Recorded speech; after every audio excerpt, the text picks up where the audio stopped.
तो आइए जानते हैं कि बाबा साहब ने किस प्रकार अपनी शिक्षा को आगे बढ़ाया और कितनी इन्होंने डिग्रियां हासिल की और समाज के लिए क्या संदेश दिया।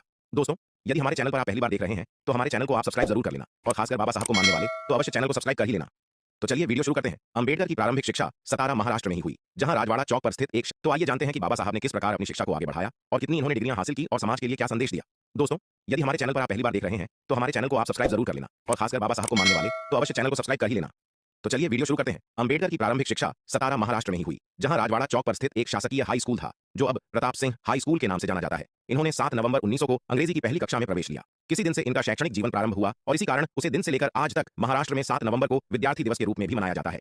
उसे समय इनका नाम भीवा था। स्कूल के साथी ने विवाह का कर बुलाते थे। जब यह अंग्रेजी की चौथी कक्षा में उत्तीर्ण हुए तब यह बात अछूतों में असामान्य थी। इस प्रकार इस खुशी के अवसर पर सभी अछूतों में एक खुशी के माहौल पर एक भव्य समारोह किया गया, जिसमें सभी को निमंत्रण दिया गया। इस निमंत्रण में इनके पिताजी के मित्र एवं लेखक दादा किर्लोस्कर भी आए। दादा किर्लोस्कर ने इस खुशी के अवसर पर अंबेडकर जी को बौद्ध की जीवनी भेंट की। इस जीवनी को पढ़कर अंबेडकर जी काफी प्रभावित हुए और तब से लेकर इनका विचार बौद्ध धर्म की तरफ आकर्षित होता रहा। यही कारण था कि इन्होंने अंत में जाकर बौद्ध धर्म को चुना। 1897 में अंबेडकर का परिवार मुंबई चला गया, जहां उन्होंने एल्फिंस्टोन रोड पर स्थित शासकीय हाई स्कूल में आगे की शिक्षा प्राप्त की। 1907 में उन्होंने अपनी मैट्रिक परीक्षा उत्तीर्ण की और अगले वर्ष उन्होंने एल्फिंस्टन कॉलेज में प्रवेश किया, जो कि बॉम्बे विश्वविद्यालय से संबद्ध था। इस स्तर पर शिक्षा प्राप्त करने वाले अपने समुदाय से वे पहले व्यक्ति।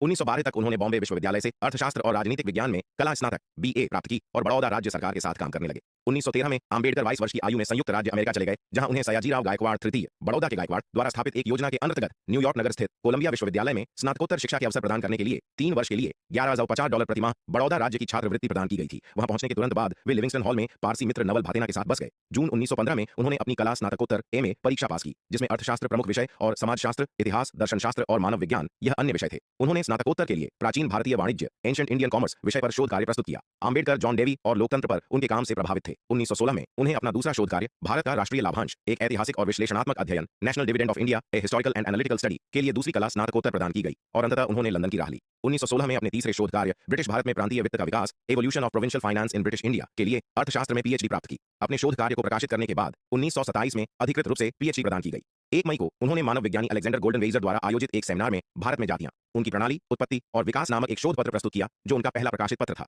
3 वर्ष तक की अवधि के लिए मिली हुई छात्रवृत्ति का उपयोग उन्होंने केवल 2 वर्षों में अमेरिका में पाठ्यक्रम पूरा करने में किया और 1916 में वे लंदन गए। इसके बाद लंदन स्कूल ऑफ इकोनॉमिक्स में स्नातकोत्तर में अध्ययन किया। अक्टूबर 1916 में ये लंदन चले गए और वहां उन्होंने ग्रेज इन में बैरिस्टर कोर्स विधि अध्ययन के लिए प्रवेश लिया और साथ ही लंदन स्कूल ऑफ इकोनॉमिक्स में भी प्रवेश लिया, जहां उन्होंने अर्थशास्त्र की डॉक्टरेट थीसिस पर काम करना शुरू किया।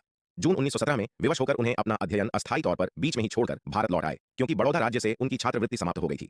लौटते समय उनके पुस्तक संग्रह को उस जहाज से अलग जहाज पर भेजा गया था, जिसे जर्मन पनडुब्बी के टारपीडो द्वारा डुबो दिया गया।